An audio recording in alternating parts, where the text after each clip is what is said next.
My personal opinion is that the biggest source of lost revenue in a company is not taking advantage of its existing customer base. Let's talk about how to actually take advantage of it today. Hey everybody, welcome back to the channel. I am Neil Winteregg with Matterhorn Business Development, and I am glad you are back. We have been doing a lot of filming and a lot of preparation, so stay tuned to the channel. We are going to have some really cool things coming up, so be sure you hit that subscribe and get the notification bell down below. Now, today I'm flying solo on this video, so that means we're probably talking about selling, and that is correct. Well, when I'm talking about myself, it's either selling or AB5, so I can get roasted in the comments later. But today is a selling video. So what I want to talk about with regards to repeat business or repeat customers. We all know that our best customers are the people that come back to us time and time again. Now, if you are in a retail type setting, you're a coffee shop, you are a clothing store, or you have a merchandise that you sell, your best way to get repeat customers is obviously going to be good customer service, taking care of everybody, keeping everybody happy, so as they move out the front door with their cup of coffee in their hand, they have smiles on their faces. That's pretty obvious. Now, what I want to talk about is what you can do if you are in that environment, or if you have some sort of a product or service that you're delivering for somebody and you want to know, how do I get them to come back to me? And that's what we are going to talk about now. So the number one thing that I see people doing is not actually having a database with their customer information actually inside of it. So name, address, phone number, email address, date of last service that they purchased from you, what was that last service, what date was that performed on, that type of information. Now, you can use an Excel spreadsheet. You can also use something like HubSpot. I've used HubSpot several times for a couple of my projects. We have HubSpot for Matterhorn, and it allows you to really have everything that you need in it, and it makes it very simple. But what do you do with this information now that you have it? Let's say you are a pressure washer and you pressure wash homes and you make them nice and sparkly and shiny, and you now have the name, address, phone number, email, what date you perform that service on, and you have this information. Well, now you've got a couple of things that you can do. Number one, you should have some sort of a monthly newsletter or at least a quarterly newsletter that you either physically mail to people or you digitally email to people. Personally, I'm a fan of actual physical mail. If you have a database that's big enough to send several hundred of these newsletters, I would. I prefer that over just emailing them. But you need to have some sort of a quarterly, if not monthly, way of reminding people who you are and what you do. So this is a recent photo of a before and after job that we did. This is a new announcement of some specials that we have. You're doing something so that you are always in front of a person that is a potential repeat customer or is a referral source from you. You just did their house. It looks great. They don't need you the next month, but they will need you in 6 months to a year, depending on whatever service it is that you provide.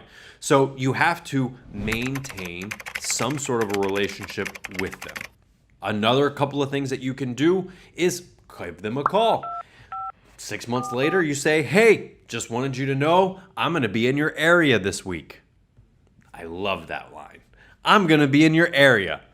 Or I wanted to swing by and just say, hey, because I'm going to be down the street. Will you be home? You show up, you say hello. While you're there, you go, yeah, the house is still looking great. I guess you don't need any services from me, but if anything comes up, let me know. You're trying to create communication with them that isn't necessarily just you selling them. The thing that people hate most is a salesman who only calls them when they have something to sell them. Try and find ways of engaging and staying in contact with your customers by doing something that keeps you at the top of their mind or right in front of them, but isn't necessarily just you trying to sell them stuff all the time, right? Car dealerships are terrible at that. You only hear from them when they want to sell you something, right?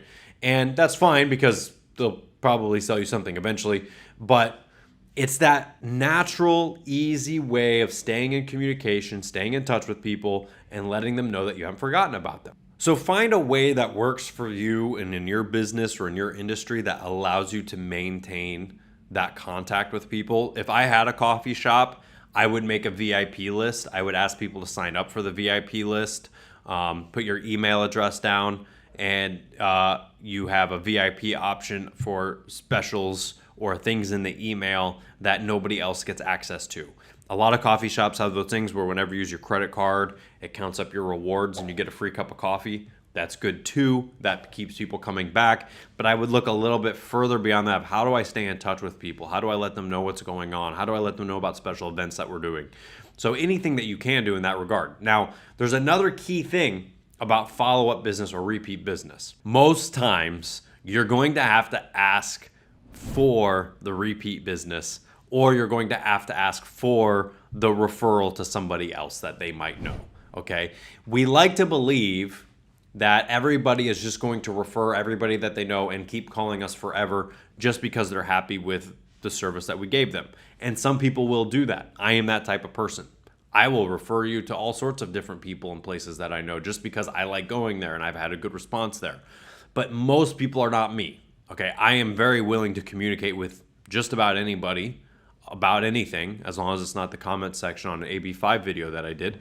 And it just allows you to be able to say, hey, listen, it's been 8 months since we did that pressure wash.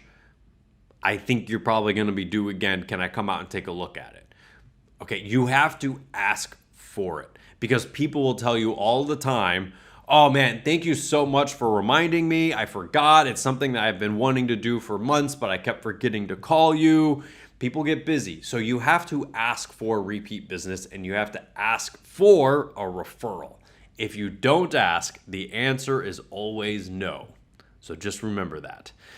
It's kind of like Michael Jordan saying he missed every shot he didn't take, right? You're going to miss on different things. But if you don't ask for it and you're just waiting for people to call you, it's not going to go anywhere either. So in a nutshell, get together a database of your top customers or any of your customers.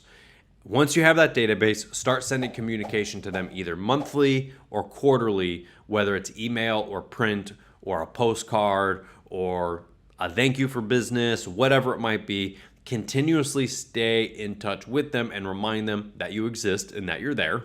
And then thirdly, be willing to call and ask for a referral or for that repeat business. And if you stay in communication with them throughout the year, you will get people following back up with you. So that is my advice that I can give you in just a quick 8-9 minute video. But the main thing is that your database of customers is a future gold mine. And if you just sit around and wait for it to happen on its own, it's not going to happen. It requires digging and it requires work. But if you put a little bit of effort into it, you're going to do fine. I'll see you next time.